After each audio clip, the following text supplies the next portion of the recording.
Alright, this is probably going to be the most controversial video I will probably ever do. Maybe. Probably. Maybe. Alrighty, hey guys, welcome back to another VoiceOver Day vlog. And today, I wanted to talk about something. Well, in all honesty, I actually don't want to talk about this. But it's something that I've been needing to talk about for a very long time. And after having done a live stream, where I kind of covered the topic, and then previously was watching a live stream with someone that I admired that I will be bringing up in this video, and I kind of don't want to, but I kind of have to because it's relevant. And it's a big subject, it's a big topic, and it's probably one of the most heated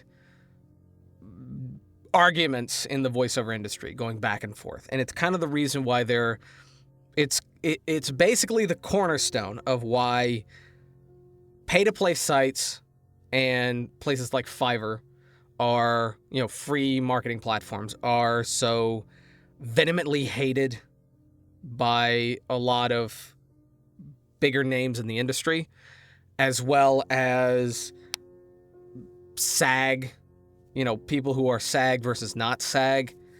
And, there's a lot of people that, who are SAG look down on people who aren't part of the union, as well as just, it's all over the place. It's basically industry versus non-industry in a way, as far as prices go. And the topic is, let me put it to you this way. This is why it's kind of complicated for me to talk about this. Even though it's something that I've kind of more or less touched on in other videos, I've never gone as much in detail, especially naming people's names and rebutting some of their key points kind of thing. Again, I don't like to put people on blast, but this is a subject that needs to be covered. And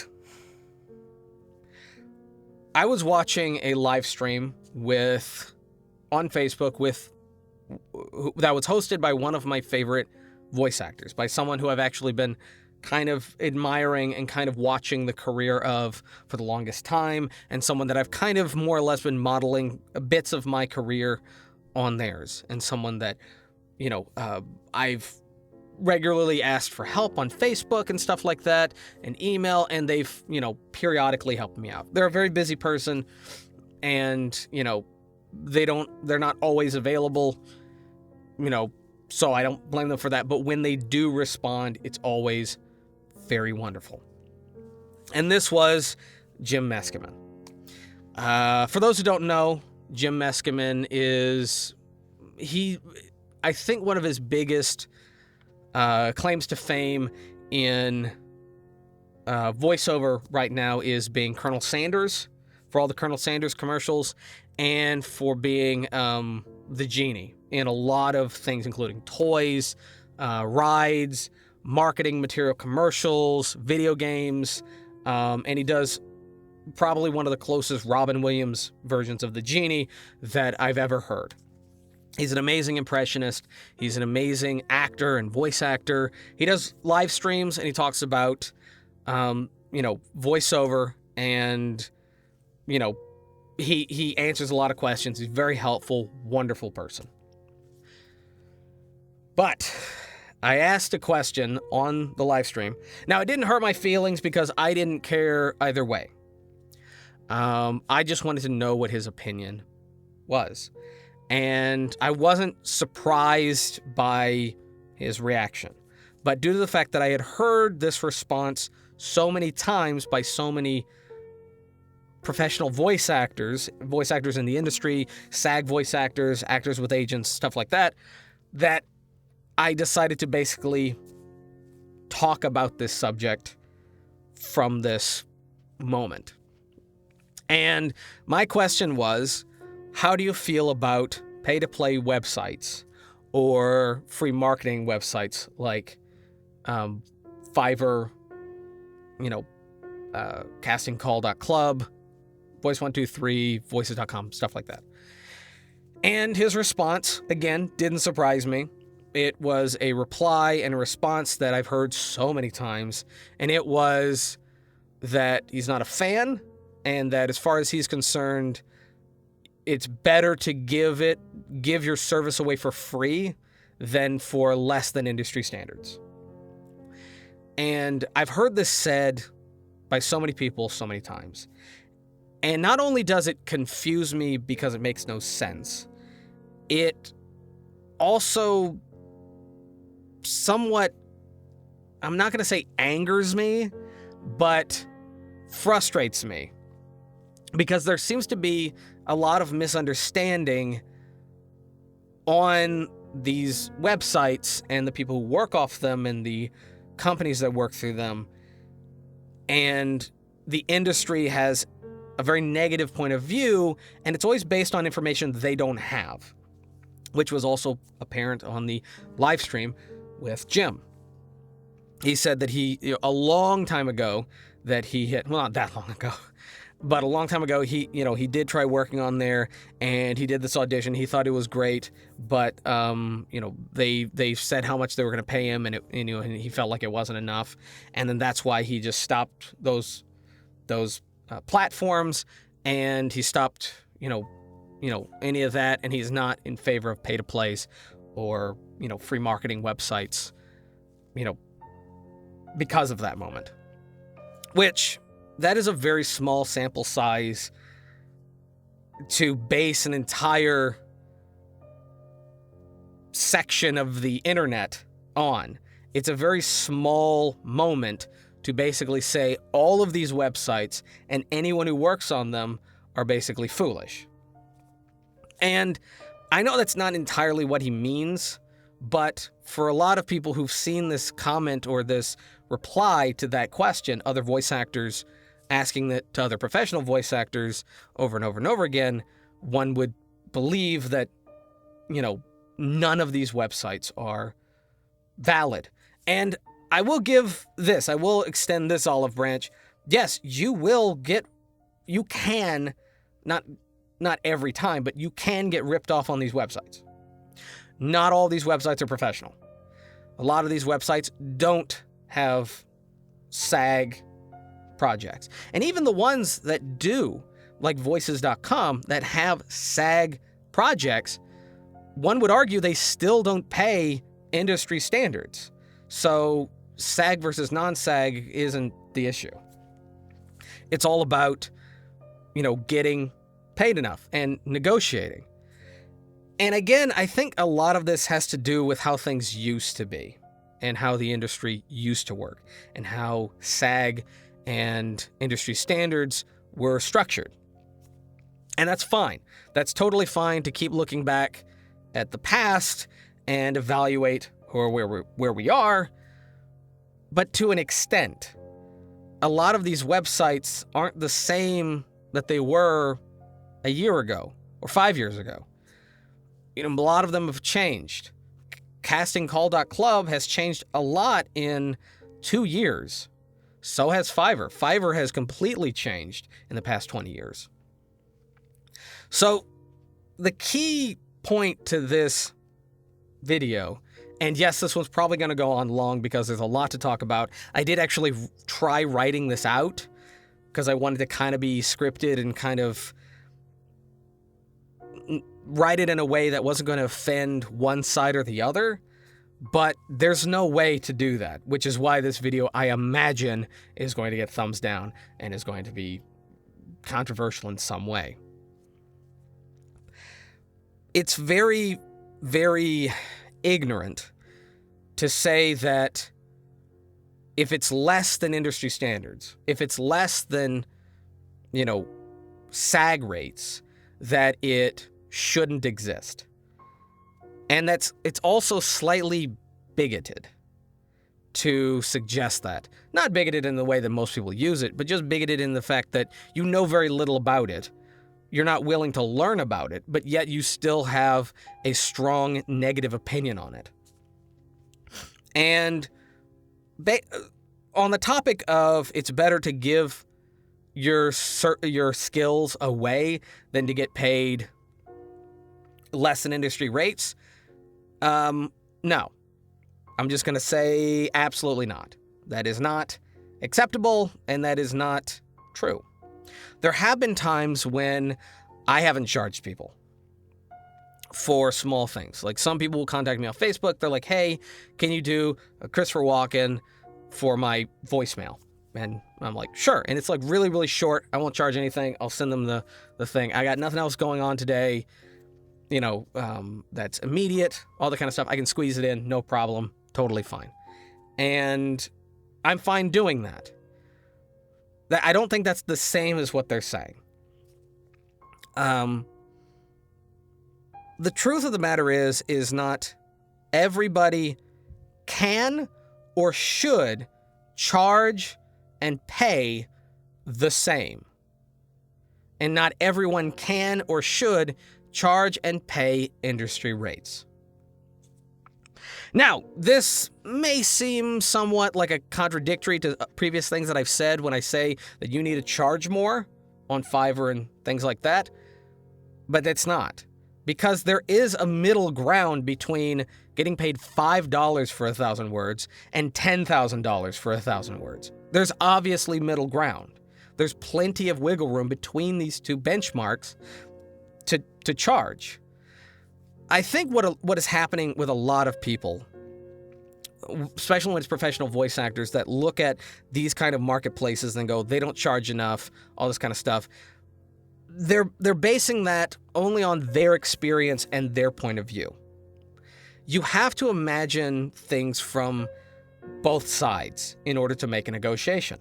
You have to imagine who it is you're talking to, who the client is, what they're providing as a product, and what you're offering them, and all that kind of information. You can't just look at, well, that's what this biggest company pays, so every company beneath them needs to pay the same. That's not how that works.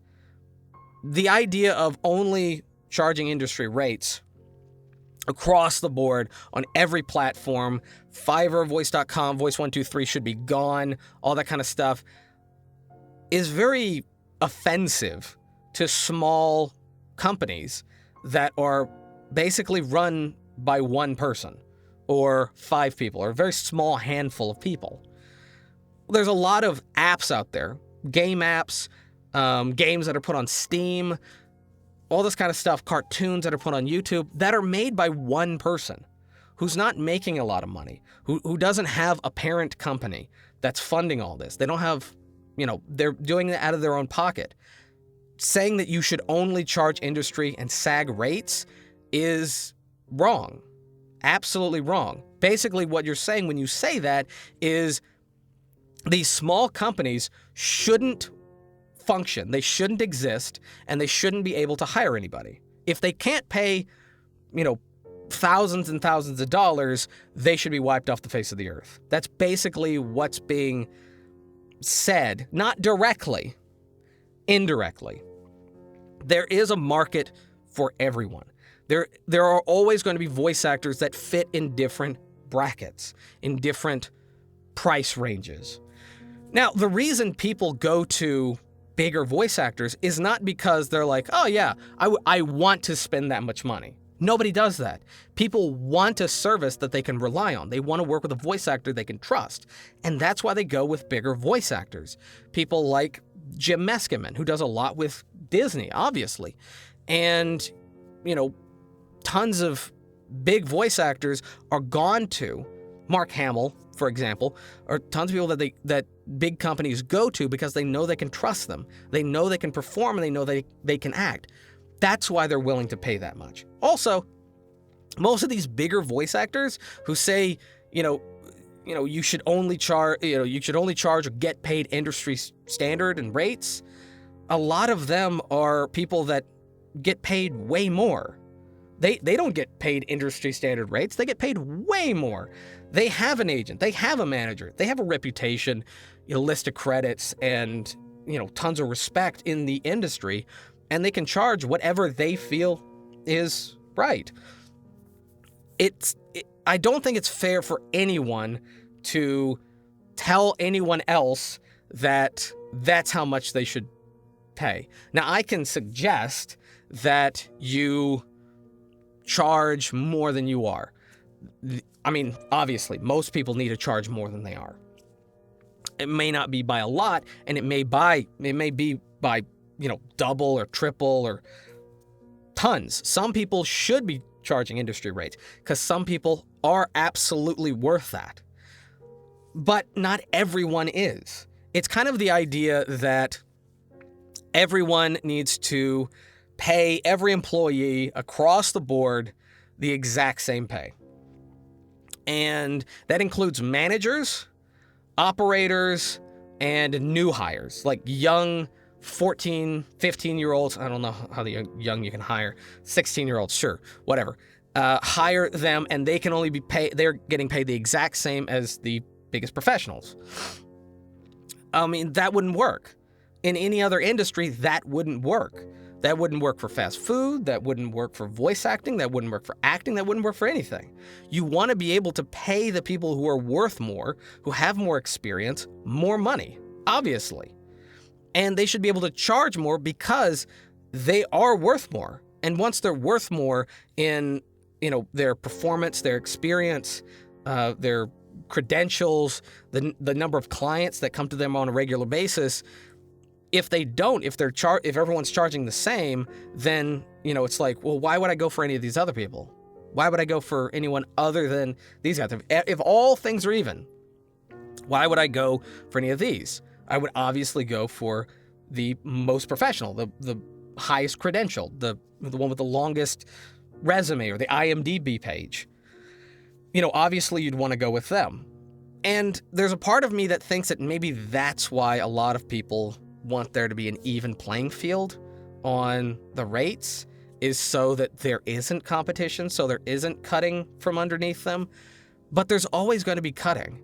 There's always going to be price cutting. Even these professionals, even these industry standard LA or New York professionals, even they cut, prices from, to undersell and get the job. Even they negotiate so that they can get it, past someone else. That still happens. That still happens in the industry. The idea that, these are my rates, this is only what I get paid, this is the only thing. No, there's always negotiation. There's always negotiation. And that's going to happen everywhere. That's going to happen all across the board. Should I be charging more? Sure. Should I be a part of S.A.G? Maybe. Do I have an agent? No. Do I have a manager? No. Do I live in LA? No. Do I have Warner Brothers, Disney, Fox coming to me and wanting me to? No, I don't. I work with that middle ground clients. I work with, the people that are on their way to being bigger companies, to being bigger names, people that are working their way up. I do a lot of stuff with cartoon hooligans. That's a lot of the character voices that I've been doing lately. And they started out not really having that many, they had quite a few subscribers when I got there, but they didn't have nearly as many as they do right now. And they didn't have that many videos, and they didn't have that many views. And we started working together. Now, I'm not saying that I got them the views and I got them the subscribers. I'm not saying that. What I'm saying is I started out with a company that was on its way up. Now, that animation company actually does official animation for things like Marvel and for things like DC. They actually do bigger projects. They actually do more notable things, at least from what I know, from what I've seen. And that's kind of more or less the companies that I work with. If I was to charge industry rates, and everyone was to charge industry rates, companies that are on their way up wouldn't be able to hire anybody. They wouldn't exist. And there would only be monopolies across the board. And I don't want to live in a world where there's only monopolies. where there's only the big companies and there's only a handful of voice actors that are getting roles. The internet is huge. The marketplace is huge. And there is always a large group of clients in every single price bracket. And there should be a large variety of talent in every single price bracket. Now, you shouldn't stay in each price bracket. You should always be moving forward. Your skills should be moving forward. Your setup and treatment should be moving forward. Your resume should be building, and you should be always moving forward. The end goal is more or less being, an agent and manager represented voice actor who's a part of SAG and all this kind of stuff. That's basically the goal for everyone. But not everyone is there yet, and not everyone can get there yet. I've talked to 4 agents. And yes, I'm sweating in here, and I'm just going to let it ride. Whatever. It's Texas. It's like 90 outside. Whatever. Who cares? I've talked to multiple agents, and 4 agents, and they've all basically said the exact same thing. They will not represent me because I have dyslexia. And unless I get that fixed, which I don't know if I can get that fixed, it's not something that's just going to go away, that they won't represent me. And I don't know if that's ever going to change. It may. Who knows? It may. I may get a manager or an agent that is eventually willing to look past that and is willing to work with me on my, despite my disabilities, and won't throw me into as many dry reads or cold reads as they would other people. Maybe that'll happen at some point. Maybe. But if that doesn't, and I just stay in this bracket, is there anything wrong with that? No. Is there anything, if I never increase my rates, which I will, but if I never increase my rates and I stay right where I am, is there anything wrong with that? Am I doing anything wrong? And I don't feel like I am. I feel like I would be doing something wrong if I was giving it away. If I was just giving out voiceover for free, sure, I might be getting a few, fun gigs here and there. But not only do clients want someone that they can trust and someone that, they think has enough skill, a lot of bigger names aren't going to hire people that are too cheap, because the price does say a lot. And that's why there is, this window of opportunity. They don't want to pay too much, but they don't want to pay too little, because it's, like getting stuff off Wish. If it's too cheap, you're very suspicious, and it's probably not going to be worth your time. And there are a lot of clients that are willing to pay top dollar, for a great product that's delivered in 24 hours. And if they see someone, they're like, hey, I'll do it for 24 hours. It's like $5. They're like, no, I'm good. No, thanks. No. Now, again, there are lots of people who are going to penny pinch and who are going to be incredibly vicious when it comes to negotiation. And not even negotiation. They literally will not negotiate. They will just haggle for less. Yes, those exist. But those people are why you should raise your price more. Like, that's why you should be charging more, because those people will stop existing. And maybe those kind of clients are also part of the problem, or also part of why professional voice actors think that these marketplaces, these free marketplaces like Fiverr, CastingCall.club, or these pay-to-play sites like Voices.com, Voice123, Bidalgo, etc., are basically just breeding grounds for frugal hagglers. And it used to be a bigger deal. It's not as much. And the reason is because so many small companies are building their way up. So the internet is amazing in the fact that people can start a business and can build a business rather quite easily. So you're getting a lot of people that are, building their brand, building their company, and are not quite able to hire a team. They're mostly working out of their house, but they still have YouTube that they're actually making money off of, making cartoons, or they have places like Steam where they're posting video games. And again, it's all just them. Those are the people that smaller priced voice actors are basically for. We're the perfect match. They're not going to hire, bigger voice actor. I'm trying to think of one right now. Tom Kenny. They're not going to hire Tom Kenny. They're not going to go for the biggest names. They're going to want someone that's good, that can help them get noticed and help their product get sold, and then they're going to build their way up, making more games, making more money, getting a bigger team, and eventually getting to bigger products, bigger games, or bigger cartoons or whatever. And that's the same for us. A lot of us voice actors that work with those kind of people build on the same rate. And you should. If you don't, then that's a problem. But you should. You should build your career on the same rate that your clients are building their career.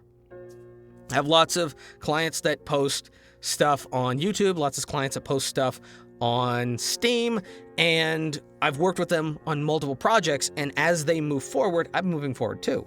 I'm getting more experience. I'm getting more exposure. I'm getting a longer resume, longer IMDb page. I'm getting more recognition, and I'm able to charge more.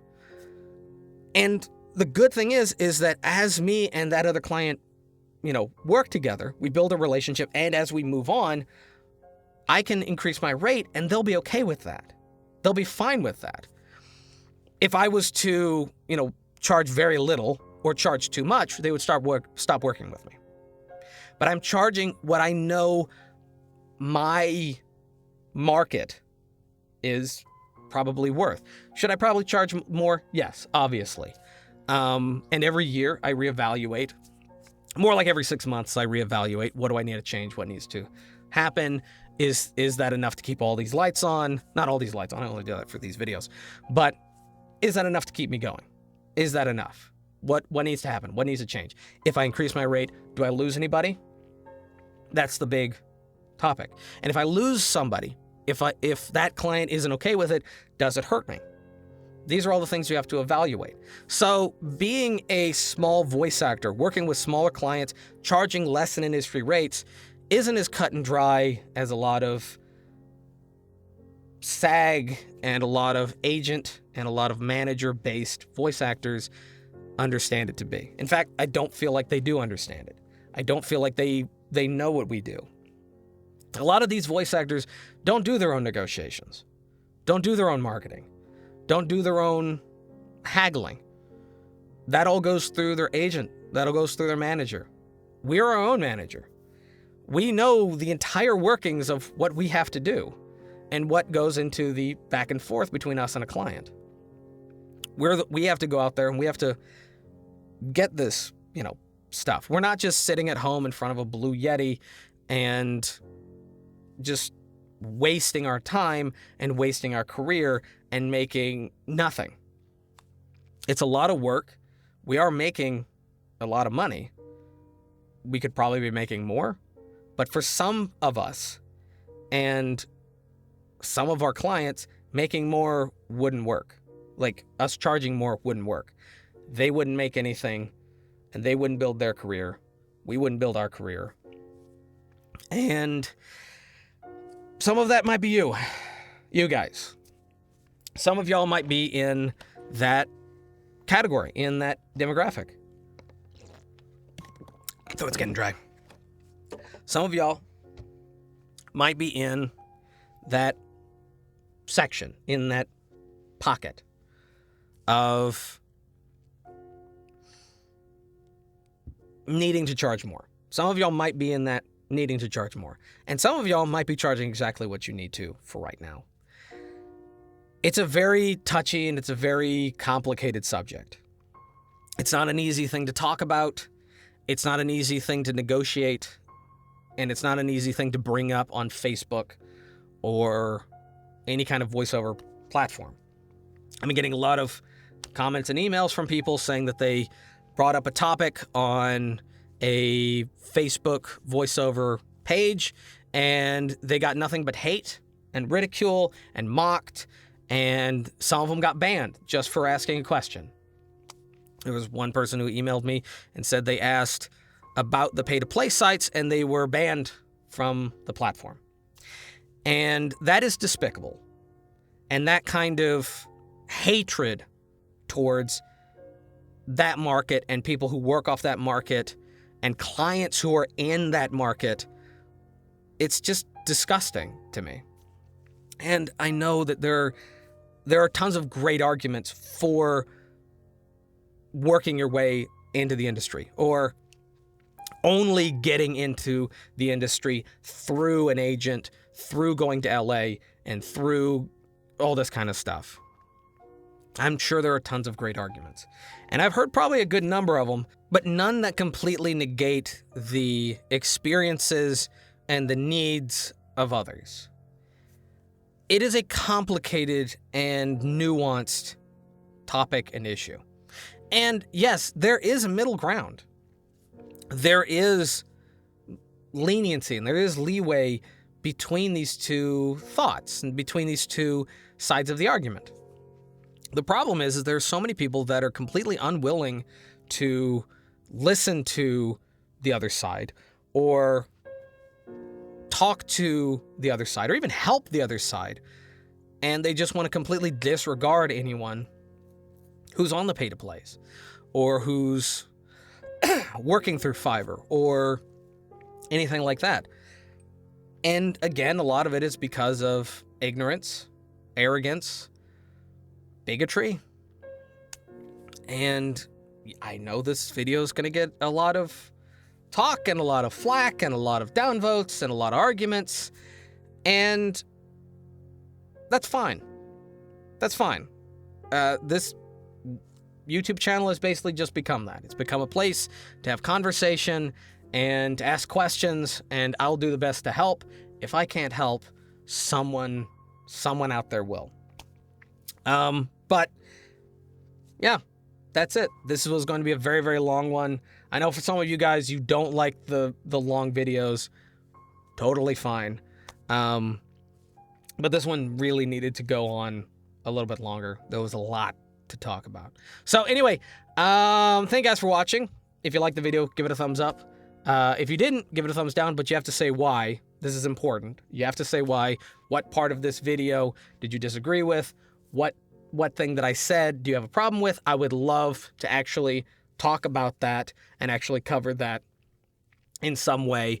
If you don't think that I explained it well enough or covered my feelings well enough, let me know in the comment section below. If you'd like to see any other video, topic, or want to have conversation or ask any questions, leave that down in the comment section below. Need any help coaching or anything like that, email is in the video details. Subscribe if you're new, bell for notifications, and until next time, peace.